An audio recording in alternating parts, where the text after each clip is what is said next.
নমস্কার, পুনর্জন আয়ুর্বেদা বাংলায় আপনাকে স্বাগত।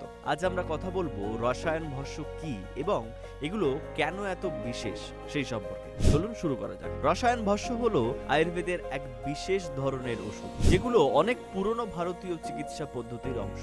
রসায়ন মানে নবজীবন বা পুনর্জীবন, আর ভস্ম মানে ধাতু বা খনিজ দিয়ে বানানো সূক্ষ্ম গুঁড়ো, যেগুলো অনেক যত্নে তৈরি হয় যেন সেগুলো শরীরের জন্য নিরাপদ ও উপকারী হয়। সহজ করে বললে এই ভস্মগুলি হলো প্রকৃতির তৈরি শক্তির বড়ি, যা শরীরকে ভেতর থেকে চাঙ্গা করে তোলে। রসায়ন আয়ুর্বেদ হাসপাতালের মতো বিশেষ জায়গায় এই ভস্মগুলি তৈরি হয়। পুরোপুরি পুরনো নিয়ম মেনে খুব যত্ন করে এগুলো বানানো হয়, যাতে ক্যান্সার রোগীদের রোগ প্রতিরোধ ক্ষমতা বাড়ানো যায়।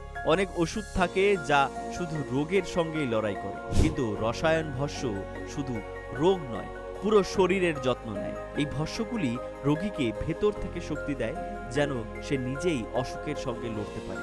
একে বলা হয় শরীরের ভেতরের সেনাবাহিনীকে শক্তিশালী করা। এই ভস্মগুলো কোষের মধ্যেই কাজ করে। প্রতিটি কোষের ভেতরে একটা নকশা থাকে। ক্যান্সার হলে এই নকশা বিগড়ে যায়, কোষগুলোর কাজ গুলিয়ে যায়। রসায়ন ভস্ম সেই নকশাকে ঠিক করতে সাহায্য করে, যেন কোষগুলো আবার সঠিকভাবে কাজ করতে পারে। এই ভস্মগুলো দেহের ভেতরের জ্বালা, যন্ত্রণা বা প্রদাহকে কমায়, যেটা অনেক সময় ক্যান্সারের কারণ হয়ে দাঁড়ায়। এক কথায়, রসায়ন ভস্ম ক্যান্সারের সঙ্গে লড়ার পাশাপাশি শরীরকে ভেতর থেকে মেরামত করে, শক্তি দেয় আর রোগ প্রতিরোধ ক্ষমতা বাড়িয়ে তুলতে সাহায্য করে। ভিডিওটি ভালো লাগলে লাইক করুন, শেয়ার করুন, সাবস্ক্রাইব করুন পুনর্জন আয়ুর্বেদা বাংলা।